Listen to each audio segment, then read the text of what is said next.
Good afternoon, everyone. Hope you're good and hope you can hear me. As ever, I'm scrambling to check everything's working, and I'm pretty sure it is, but if you can let me know. Can't see your thumbs up, or sometimes people say, oh, I was giving you a thumbs up on Facebook or LinkedIn or whatever. I can't see those emojis. I can if you comment them. But yeah, just let me know if you can hear everything okay. Today's an interesting show. Really looking forward to it in many ways. It's something that for those that have been close to our stuff on social media before, you've probably seen a lot of this. There's not going to be a lot of new stuff really, but it's kind of good. We'll synthesize it across half an hour really. And what I'm calling in the titles, a defense of the biopsychosocial model, in part because to some extent it's under attack and to some extent it's right to be. That's one of the things that's funny, is that I don't want to suddenly be reflexively defensive of the biopsychosocial model as if it's something that shouldn't be challenged. It should be, but it's just something that the accuracy of that challenge really matters to me, because I think to some extent, and I'll come to delineate why, I think it's something that people do partly because they think it's sort of edgy too. I think it's very authentic, so I don't think they're doing it for effect, but it's kind of I think there's a misunderstanding of it. Or if you strawman the biopsychosocial model, it's a piece of piss to dismantle, as well as the fact that things are easier to dismantle than it is to build things up.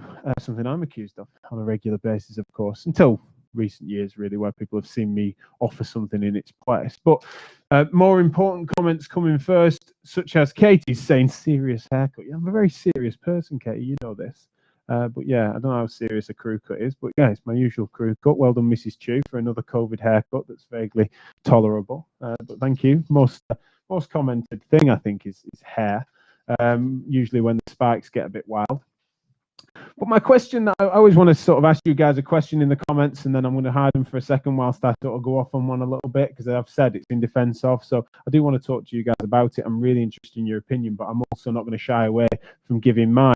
I got accused a couple of weeks ago, in a friendly way, but saying that sometimes you hide behind questions. And I think that's, to some extent, I can understand what they're meaning by that. They can see that I'm carrying an opinion with a question, but I'm not the one that's answerable to it. Hopefully on this show, I'm willing to put my neck out a bit more and not hide behind questions. But generally speaking, it's because I'm very genuinely interested in leaving question marks hanging, because I think that we have more questions than answers, certainly do, and I'm someone that doesn't try and masquerade as if an authority on stuff. I've given a lot of thought to it, but I'm not close to many answers, so admittedly it's a fair point, but it's something that I want to make sure that in situations like this I have something to say that won't be hiding behind questions. So a question I want to ask you guys is, what critiques of the biopsychosocial model have you encountered? It doesn't matter about whether you like them or not, but I mean angles of it. And I'm going to talk about a few of them. But what have you seen that you feel you'd want me to reflect on? Or what would you like to reflect on and chew over together today? Is that I've seen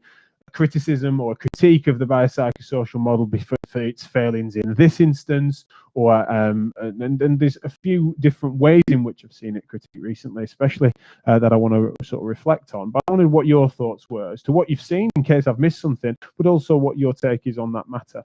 That'd be really valuable. But yeah, thanks for tuning in. Thanks for those that are letting me know that they can hear me all right. That's been really valuable. And get those comments coming in as to what your reflections are, or whether you think it's worth defending. Now, for me, what I wanted to start with is explaining that what it matters to people as to how they come to understand the biopsychosocial model, as to whether or not, as an entity, is something that is an academic framing that therefore has its background codified. So is it something that actually this is what it means, and therefore this is what is being critiqued, is kind of as it was proposed by X person, Engels, or others that then had coined it, and therefore any breakdown of it is an academic exercise. So this is what was proposed and these are the shortcomings of that? Or is it something that is more emergent as a model that is actually being applied relative or as a progression of what was considered the biomedical model of which it emerged from? And so those are relevant, and those are things that, I don't want to make the mistake of being a hypocrite here and saying, because I'm going to go on to say that one of the things that I'm seeing happen is that people are able to deconstruct or break down or critique the biopsychosocial model based on what I think is a bit of a straw man of it, or if you define it a certain way, it makes your critique look good. But actually, I think it's your definition that's, I think, off when it comes to actually how it's relevant, in my opinion, which is how it's applied. So for me, what biopsychosocial model did is move us away from biomedicalism, in that the biomedical model was certainly body as machine, and certainly a situation where you were trying to look for fault, pathology, illness, disease. I could go on, but essentially being this that when it comes to musculoskeletal, and I'm sorry to narrow it to there fairly quickly, but it's kind of that in our game, that was classically that symptoms were emerging, or symptoms were attributable in person to a process of disease or illness or injury or tissue pathology in such a way that, as an extension of, right, someone's getting some heart problems, therefore it's attributable to this diagnosed thing that can be emerged from these tests with this diagnosis, with this often pharmaceutical or surgical, or, you know, correct for a fault. And that was replicated in then what the knee hurts because this is damaged, it's under these stresses and strains, it's therefore attributable to that tissue that they're getting pain, or whatever, right? That's a biomedical MSK angle. And the biopsychosocial model was in lay terms, consider more variables than that for symptomology, right? And that is me explaining my take on being close to how I was taught it, as a, not as even really wasn't sort of taught much in school, as much as when I went into MSK practice and was coming through and under the mentorship of others, it was kind of that here are more features than you've just described under biomedical principles, where you were trying to delineate by diagnosis on say tissues, or what was wrong, or even if it wasn't tissue, it was biomechanics, which is fundamentally structuralism of a different flavour, really, or just what tissues were overwhelmed by the forces that were distributed or whatever. It's still structuralism to me. Biopsychosocial model was look at these other variables that can influence symptomology. That was kind of where I was taught it. Now, was I therefore taught something that was a far more holistic version of biopsychosocial model than others have? You know, I'm all ears. You know, do let me know. But one of the things that I've then seen is that there's critiques of the biopsychosocial model that come from people that are still harking back to or feel that we've moved too far away from biomedical practice. And the examples that they use are often that here's a situation where someone was trying to consider all the different variables at play. Sorry, I've just got a bit of a wonky laptop there. Here's someone that was trying to consider all the different features at play, and they didn't see the wood from the trees, and here's worst a red flag or some obvious and overt structural pathology that was clearly classically defined as something that needed to be sorted out, right? It's something that that someone was considering the psychosocial variables surrounding someone's distress, and actually as a fracture that they missed. Here's a aneurysm that they missed, and that's a failure. They attribute that as a failure of the biopsychosocial model. And this is where I will defend the biopsychosocial model against those charges, is that why on earth wouldn't sensible triage and sensible biomedical thinking not be part of the biopsychosocial model? In what way is it left at the door? Now, biomedicalism, which I'm not splitting hairs here, right? That's just to narrowly define things by pathology, disease, structural injury, tissue pathology.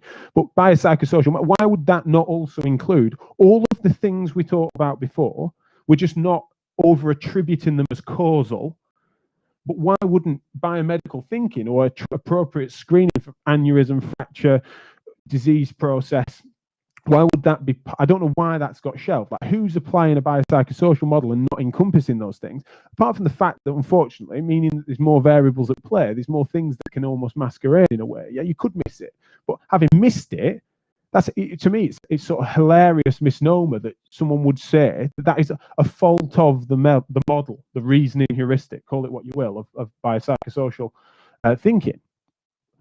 But then that's kind of an obvious one, almost like low-hanging fruit in a way, because you've got a set of people that genuinely feel like we've moved too far. They feel like actually we need to remind ourselves of some of the biomedical or even just biological structural factors influencing symptoms. And we talked a bit about that with the anatomy. You know, does anatomy matter talk, and go and find that if you want to hear my thoughts on that. But that's kind of you've got bedfellows of people that are just like, I think we're getting carried away, and I'm one of them. Like these are circumstances where people might get carried away, and losing anatomy skill or whatever is one of those ways. And so but I end up being a bedfellow on that particular point with people that never moved on. And I talked about this with the anatomy thing, is that you've got people that never really bought into the fact that there were more factors at play than narrow structural and pathological behavior that influences symptoms. They end up saying biopsychosocial model's bad for these reasons and it's missing these features, because they never really moved past, they've not matured that model. They've not matured into a new model, call it what they will. So that's one way, and it's sort of the low-hanging fruit, really, and something we can unpack a bit more if you need me to in this show or elsewhere. But there's the other side of where I feel like I want to offer a defense of biopsychosocial model, which is certainly the people and the people with those angles, really, that I'm talking about, generally not typically in conversation with that much, because I don't feel like I've got that much in common sometimes, right? They're just sort of harking back to and misrepresenting progress in a way to suggest and offer an obvious straw man. So I don't really end up in much comms with that. Whereas this next thing I'm going to talk about are definitely people that I found myself agreeing with on a number of things, but I just feel like there is an academic exercise whereby to infer that the biopsychosocial model is something that is then delineated into biological, psychological, and social contributors or causes, as if 3 columns, and the actual model as it's ever been proposed, be that, and I don't mean as it's written, but I'm just meaning as it's been implemented, is something that realistically you're then tallying up biological, psychological, and social causes, and therefore it's a step, some argue, a step in the right direction, but look at all these other features that it's missing. Why are we not considering the economic, the political? Why are we not considering all the other variables that could be contributing to it? Because whilst progress from one unicausal model of disease, we're now only into 3. It's gone from 1 to 3 when it should be 1 to 33, 133. And this is the bit that kind of, I don't know, I'm more impassioned about this getting into it than I realized, is that some people are genuine, that's just how they genuinely feel, right? They just feel like that the biopsychosocial model is something that, therefore, I hear 3 words, 3, whatever it's, 3 parts of that term, and therefore it's a triad that therefore is, and they might have seen students or seen it applied by clinicians or what have you that feel that it's that's what it is. Let's tally it up. Remember, as a student being, what tissues are under that point of pain, and it's like what are the ligaments doing, what are the tendons doing, what are the nerves doing, what are the other contributing variables. You almost made these columns, and I think that some people see the biopsychosocial model and their critique of it seems as if they perceive it to be just new columns, biopsychosocial columns, rather than neurogenic tissue. I forget what the nociplastic, whatever, these other columns that you used to have back when we were more structural. And I just can't. I've just never. It's that what's interesting is this that me and others that I've worked with, and students I've worked with, and colleagues, etc., and people I employ, is it that we've actually just had a really mature, holistic version of a biopsychosocial model, and that actually that critique of it is accurate across the board? Or, and I feel like this is the bit where my bias is that I personally feel that the biopsychosocial model, as appropriately defined, is shorthand for holistic, without using the term holistic, which unfortunately ends up into some kooky contemporary therapies. It's like a term that unfortunately has been sort of, it's all encompassing to the point in which it includes a load of nonsense.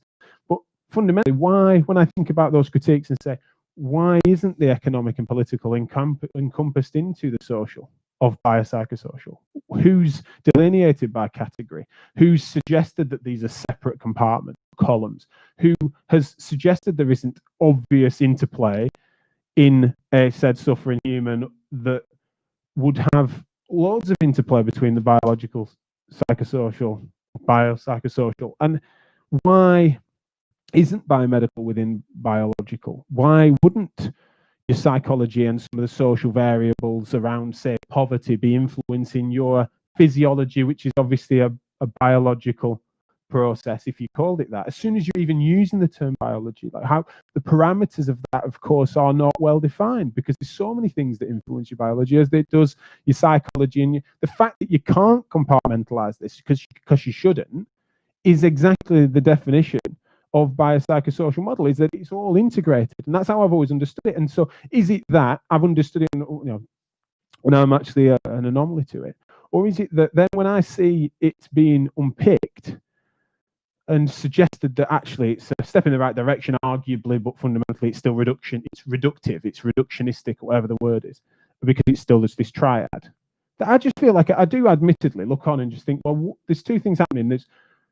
That is a reasonable thing for us to talk about, and I'm not sort of devoted to this word, right? You can call it what you will, but it's just more that it feels like a really easy academic exercise to infer that that's what's happening, because it makes you then think, well, we need to move past the biopsychosocial model because it's reductive. And here's my next shiny thing, right? This is true holism. And for me, it's just that all the things that are described as other contributing variables are things that I consider within my biopsychosocial model. So am I the anomaly? I'm interested. And the other side is that, to some extent, it's a really trendy, in some circles, but arguably academically pretentious thing to do, in that as we're making some progress to make people even think structures and therefore biomechanics and pathology specific reasoning, you need to broaden your understanding of what other contributors can affect people. And we start to make some progress in a direction that gets people to think about some broader things, right? I don't care what they are now, right? That has been damn challenging and continues to be. You're in a bubble if you think the pendulum swung particularly far away from tissue specificity in many circles. And we have some evidence of various different qualitative and quantitative flavors that sort of suggest that in terms of changes in practice. But because there's some people, myself included, that have been banging that drum for a while, and then people that are in an academic space naturally distant from patients in many ways that have then been thinking in that direction for a while, it's tempting to then move what seems like past it and to then reflect on, we need to be post-biopsychosocial because we've been there a while, and actually that's just reductive in many other ways, and we need to truly move towards a sensible holism. It's something that I think, two things really there, is that it's definitely, I don't think, helpful in a true sense of just how confusing that's going to be for people that are trying to at least move past, say, structuralism, which I think is still rife. And the second thing is, I don't think it's necessarily honest or authentic. I don't think these people are truly reflecting on the best challenge to their own arguments here. I don't see them then really understanding, not only it's might not be of a good utility, but also that I don't think it's as accurate, because I don't see them then articulating the challenges to their own argument or being challenged on it. And that's one of the things that I find interesting, is that, is it therefore just intellectual masturbation, and that they're just essentially then just sort of trying to work out, for the sake of having some novelty to their argument, to then be seen to deconstruct almost as if literalists, saying, well, by a psychosocial model, I see 3 syllables there, and therefore this is what it means. And so it feels like there's a straw man under that, and it's frustrating. And then finally, and I want to come to comments now, so please, I hope there's some there. There certainly will be after the fact for those that listen afterwards. But my final thing is that, of course, there are some really sensible and reasonable, in my opinion, of course, what do I know about a filtering reasonable? Maybe I'm being unreasonable today. But there is a critique of the biopsychosocial model, of which is just totally where we should be. And if it needs to be reframed and revised, if the term isn't fit for purpose, then fine. But it's just that the accuracy on its deconstruction is important for the reasons I've mentioned before. That is something, what we're considering within these categories, and immediately saying, well, they shouldn't be categories, and why these things are intertwined, and understand psychology influences. But if you're going to separate those things off, why you would, I don't know. But if someone's trying to, then how is it that these things influence it? How does anxiety influence your measurable physiology, for example? Or what do we know about social determinants of health in terms of poverty and economics, and how policy influences that, and people's behaviors and how they interface with their psychology and how that affects their biology, right? The interplay. If we're not talking maturely about that, then we're not going to get anywhere. And therefore, of course, if that is part of a sensible critique of the biopsychosocial model as a frame, or as a phrase, or as a model, then of course, I don't want to be seen to be being defensive as if it's a sacred cow that can't be criticized. But it's just that, yeah, I just want to see people do it well. I just feel like I see more strawmen than anything, whereby people are sort of denigrating it inaccurately in order to then further a hot take. I don't know. I mean, that's the thing. Maybe I'm doing the same. So anyway, enough from me. Let's see what your thoughts are. Many thanks for the comments. Matt says, is the biopsychosocial model yet another oversimplification? A question I've been asked previously. Well, I mean, hopefully I've just ranted against why I think it can. Yeah, it could be. It depends what you're meaning by it, as anything. And I think that the shortcomings I'm most frustrated by is that people that should know better, not defining their terms before they then go against it or deconstruct it or whatever. It just feels like that's clumsy. And it could well be that they've thought about it and they've just forgotten to say that bit. But, be better thinkers. It's a model that may have its limitations. It is used, abused, and often people pay lip service to it. Yeah, well, I see that more often than not, like people paying lip service to it rather than overcooking it. But there's some people getting carried away on a theme, no doubt. But is that a failure of the model, a failure of the person? We're all struggling to get to grips with it, of course. Katie Napton says some people feel it's fluffy. Yeah, I think so. Especially it's fluffier than kind of easy, wasn't it? The low-hanging fruit that used to come in now and again, where you'd just be able to say arthritis, you've got this wearing going on your cartilage, and that creates inflammation, and inflammation irritates the nerve cells, and you get these pain signals that go to the brain. It was less fluffy than, let me talk about all the contributing variables to this issue you're having walking up your stairs. It's more fluffy in many ways, but yeah, well, give me the fluff. I like the fluff, but it definitely is a feature for sure. Some more comments here. I'm skipping past a few and I will come back to them. Don't get me wrong. Evie said, all experience comes down to neurology/physiology, so it's all bio in the end. And a shruggy emoji.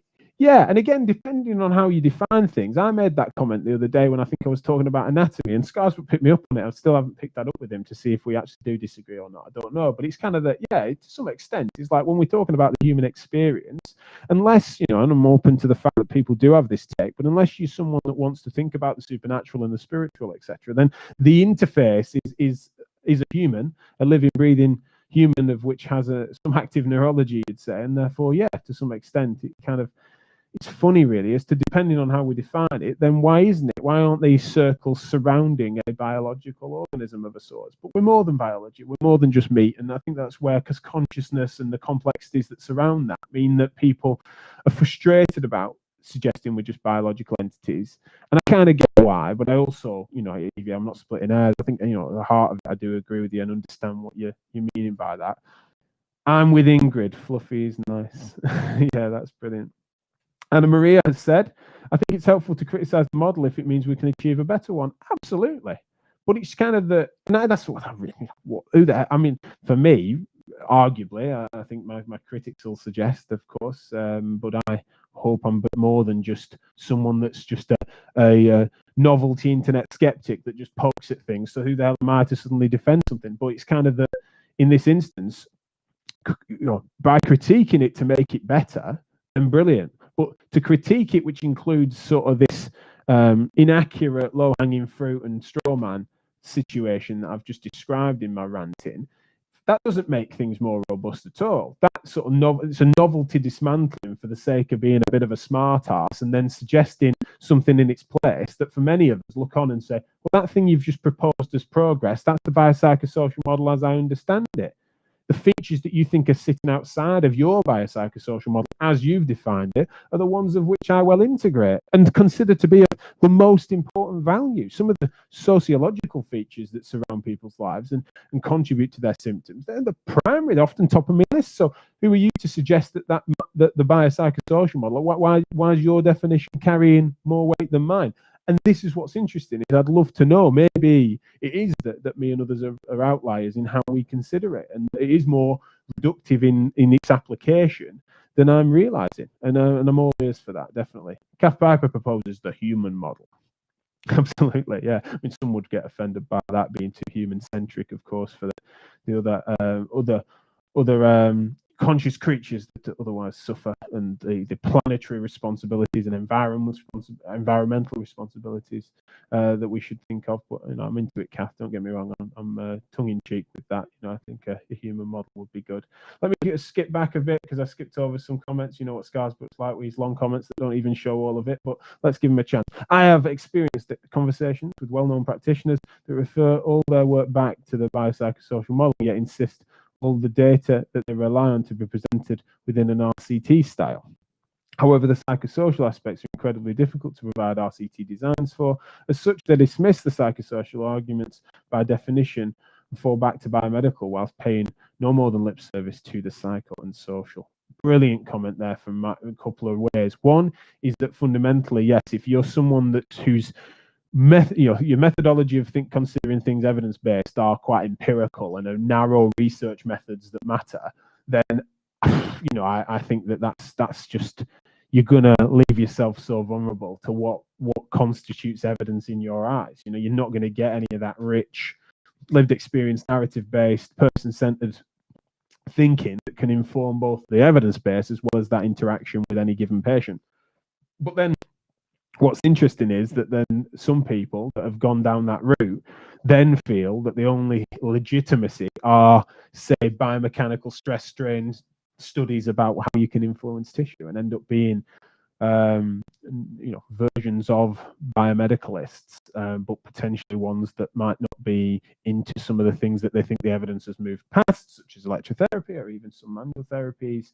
But they then end up being biomedicalists of an exercise persuasion because they're like, well, we need the knee joint to be protected by these muscles being strong to stop these forces from wearing the cartilage out, right? It's just, the underlying mechanisms of why they think that person, or the causal reason for that person having symptoms, is actually very similar. But the thing that they've then done is they've used a narrow sense of the evidence base and actually made the same mistake. So yeah, I've kind of butchered my conclusion to your comment, Matt. I know it's a bit of butchery, but I hope you can understand why I've suggested what I've suggested. Philip Harris has said, I would describe it as an umbrella term that is perhaps better suited than the word holistic,